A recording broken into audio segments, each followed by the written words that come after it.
Hi everyone, thanks for joining me today.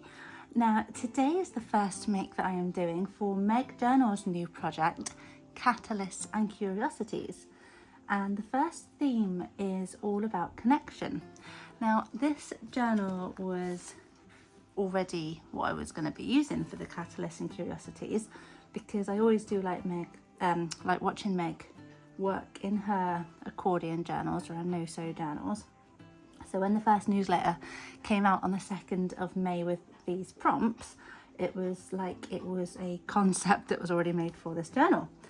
So the connection of each page together in a long line of papers, which isn't really dissimilar to the paper chains that Meg talks about in her newsletter.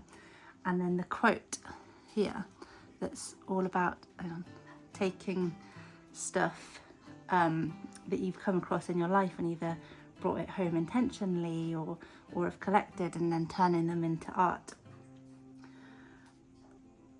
So for me, it's all of these pieces of paper here that I have collected and that I have kind of added all together, folding them in on each other, allowing myself to take the themes and prompts provided by Meg and just letting my creativity flow.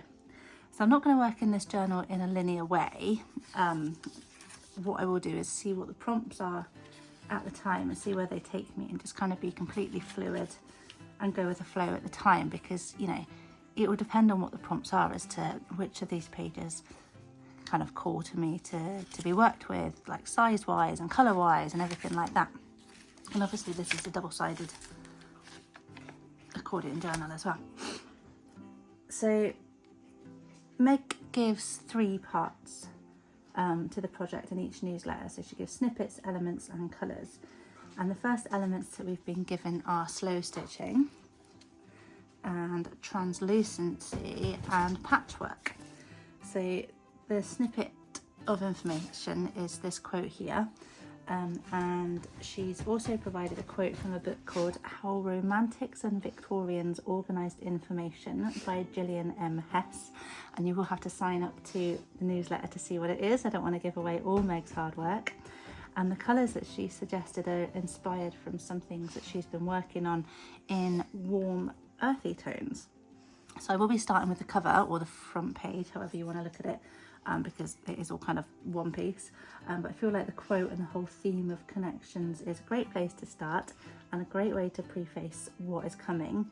And the quote, I feel, just embodies the entire book even now while it's in its early stages, so that's why I wanted it to be the cover. So I'm using a couple of I'm using some tissue paper. That way I'm using tissue paper that I will put in a patchwork pattern on the front, and it's already kind of embossed, so I will try and keep some of that embossed nature as well. But I've got these kind of warm earthy tones here in some greens, oranges, reds, and then I've got a couple of napkins that I will rip up as well and patchwork together across the front.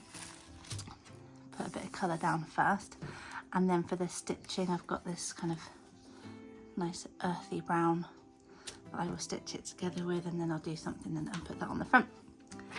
So this is and I've got some inks here. So I've got Rusty Hinge, I've got Fossilized Amber, I've got Vintage Photo, Wild Honey, Dried Marigold and Forest Moss. So those are all the colours and things I will be using. This is a fortnightly event, and I don't want to say challenge because it's not a challenge, not like Junk Journal July or Junk Journal January. It's kind of a suggestion of things to work to think about in like more of a conceptually way. So I will post these videos every 2 weeks. I've linked Meg Journals in the video title and description box, so you can head over to her channel once you're done here to watch her intro video, which talks about why she's quitting doing Junk Journal January and July and moving to this format instead. And in that video she has a link for you to sign up to her free newsletter to get the prompts sent to you every 2 weeks on the Friday. So like I said, the first one came out on May the 2nd, but you can go back and look at the old ones as well. And it's just an ongoing thing, so you can dip in and out or do it however you want. You can interpret the prompts how you want. They're just merely kind of suggestions to get your creative juices flowing. So she just kind of, it's almost like a, well, this first one is kind of a nostalgic kind of story that she tells in her newsletter about paper chains, and kind of connection and that sort of thing. And then you kind of can use that way that she's described what she's been thinking about as inspiration in what you're going to make. And then she has those snippets, elements and colours that you can use as well. So I'm going to get started. I'm going to switch over to voiceover mode because I will probably take for ages. And slow stitching for me is going to be very slow, but I will hopefully be able to speed it up a little bit for you. Let me know in the comments whether or not you're taking part, and also if you are new here, thank you so much for coming over to see what I am doing, and if you are returning, then thank you so much. I appreciate every single one of you, new or returning. And let's get on to the make, shall we?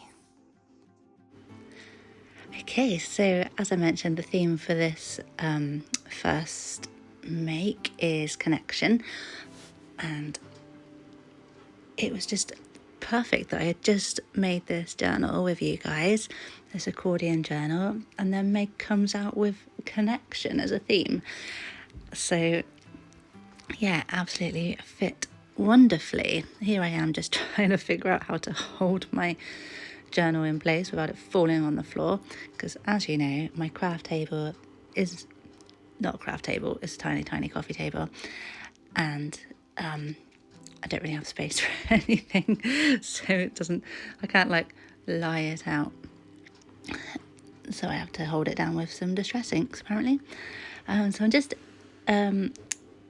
making the embossed parts of this cover a bit more prominent with the forest moss, and then going over it in the rusty hinge, fossilized amber, and the other one, what was it? I don't know, the yellow one. Forgotten. Sorry, I said it in the intro. Just to give it a bit of background, and hopefully some of that will show through after I put the translucent elements on top. I was really pleased actually that when I did the kind of step-by-step sort of tutorials for this accordion journal, that some of you were actually playing along with me. So I was really pleased about that. It's really nice to know that people actually can either learn things from me or are inspired by the things that I do. So yeah, thank you so much. And some of you have sent me your creations and they look absolutely beautiful and ready to be played in. So yeah, hopefully you are using your blank canvases that you've made out of your scraps, and maybe your scrap pile has decreased by at least 1 millimetre, because I know that it doesn't matter how many scraps you use, it barely sees a dent in it. So I've just got these bits of tissue paper and napkins, and I'm just using, this is the first time I've used a watercolour pen, and I didn't really know how to use it and I squeezed it too hard. Anyway, so I just popped that to the side to let it dry whilst I get some of the flowers out of this lovely napkin here, just to kind of prep a little bit. Please let me know if you're joining in the Catalysts and Curiosities, or if you used to do Junk Journal January and Junk Journal July, and if you feel like this is like a good replacement for it. Because like I say, I never did them, and I had planned on doing Junk Journal July this year if Meg was going to do it. So actually this suits the way that I see prompts and things a lot easier, I think.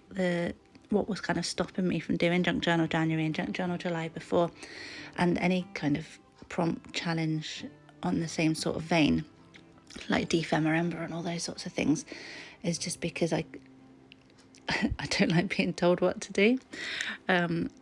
So I like the ones where you're kind of given a concept, like when I do Oddtober, or when Release the Crafting does their prompts and challenges. It's like on a theme, and then you get kind of suggestions, and then you can take it in any which way you want. And I think that, and I know you can do that for December and for what was Junk Journal January and July. But I think, I don't know, my brain just didn't seem to be able to do it with those. So yeah, this I felt was a lot more my vibe, really. So I'm just figuring out placement now. So this is me trying to do the patchwork element, and it's sort of I was kind of getting into collage territory, and then my brain was like, well, what's the difference between a patchwork and a collage? And I decided that the difference was stitching. So when I come to the slow stitching element, that's how I decide to make it look more patchwork and less just like a collage. But I really like these sort of warm colours. They are kind of autumnal colours, but I think also it's a funny time of year. So I'm recording this on the bank holiday Monday, the 5th of May, and we've just come out of a really, really hot week, and now since yesterday and then kind of going into the next week, it's dropping by at least kind of 10 degrees centigrade. So it's that funny kind of year where one week you're feeling all hot and you're outside and you're nice and warm and sunbathing, and then the next week you're sitting inside wanting to do some more cozier things. So it's anything that makes you feel warm, like warm colours and earthy tones are always helpful. And I like the quote that was given here as well. It just really embodies what we do in this junk journal world of taking things that we found and creating something out of them. And I just thought it was perfect to make as the cover. It kind of is the sentiment for not just this book or this challenge, but kind of the whole thing that we do. And I think my kind of niche is trying to use up junk as much as possible. So as much as I can, I create true junk journals. And then obviously I do ones that are made out of just purely digitals, like the Hither and Yon digitals that I use, which I absolutely love. And I do use some of those on a daily basis or a monthly basis. But yeah, I think I do like to take all the rubbish that comes through the door and make something out of them. But one day I'm gonna it means that not a lot of stuff is actually leaving my house.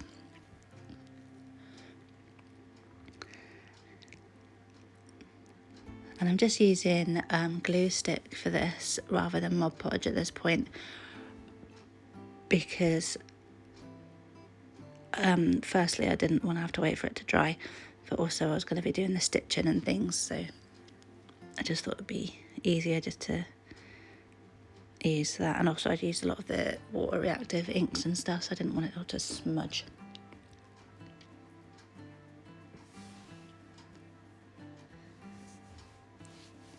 So I'm just going to be putting this patchwork together, and I'll just let you watch that to some I don't know, some music that I might add in, that I will add in afterwards.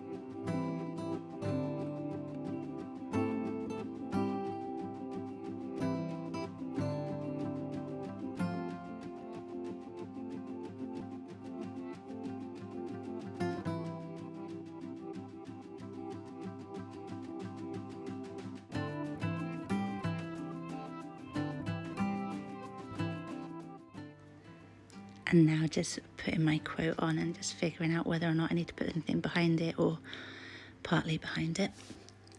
Now, the concept of connection is an interesting one as well, not just for the make, but just in general, how this kind of creative community, the junk journal community, the crafty community, we're all over the world, but we all connect in this art that we do, that we love to do, just creating stuff out of nothing, creating stuff out of something, and just all walks of life, all ages, all nationalities, just connected through paper, which is beautiful, really. And now here I am just doing the slow stitching, and as I've mentioned in previous videos, I'm not a seamstress. I was going to say sewer. I'm not a sewer, I'm not a seamstress. So I'm just doing like a up and downy, diagonally kind of stitch in random places. And the back of the page, I will show you it at the end, but it does look extremely messy when I've finished.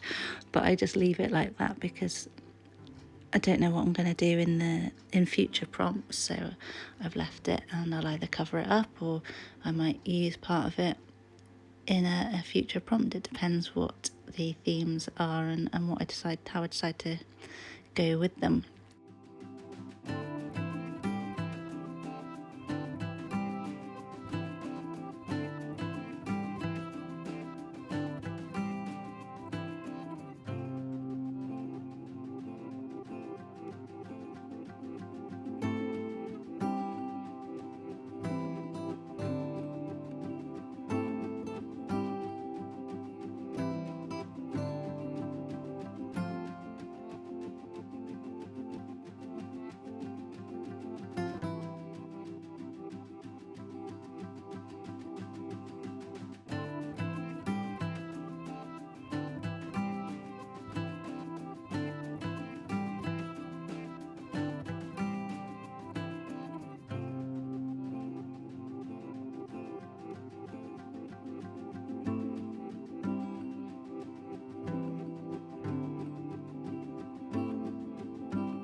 And here's that messy back. It's not even finished yet, but look at the state of it.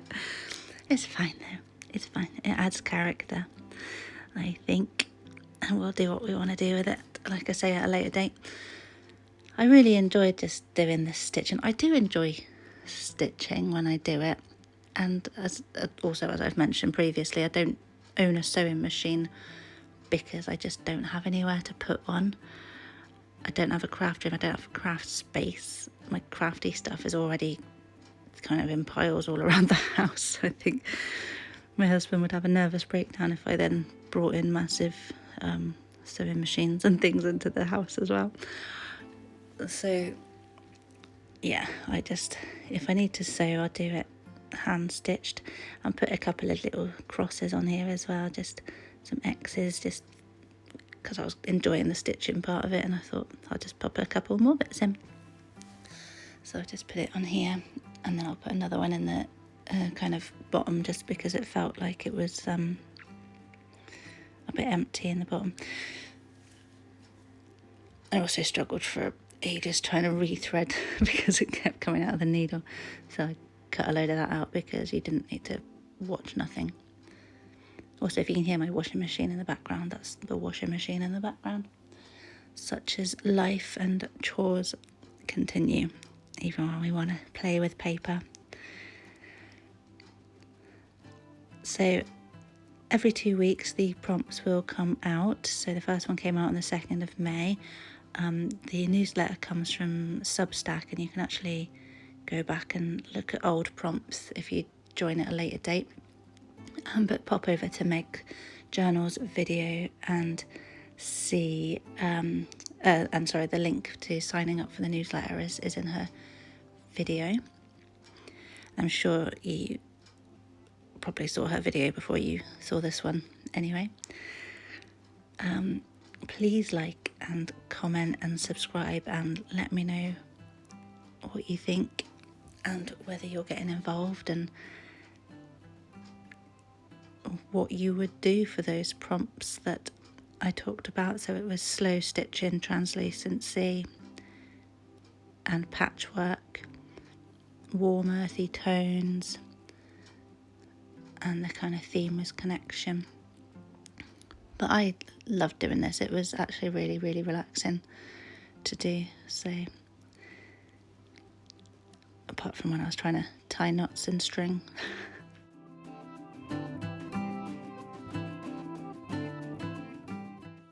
And here we have my first make for Catalysts and Curiosities. So I hope you enjoyed watching this today, and I've intentionally left all that like that because I will see how it works in a future make. So I thought I want to leave this journal as raw as possible, and then I can cover things up if I need to, but if not, I don't have to. I may go over some of this tissue with Mod Podge just to harden it a little bit, because the way I glued it all down, it is a bit rough, and I don't know how that will handle itself over time, but I will decide at a later date. But I'm really pleased with how this turned out. Please let me know in the comments below what you think. Hopefully you enjoyed it, and I will be back again in a couple of weeks with the next Catalysts and Curiosities project. Have a wonderful rest of your day, and I'll be back again soon.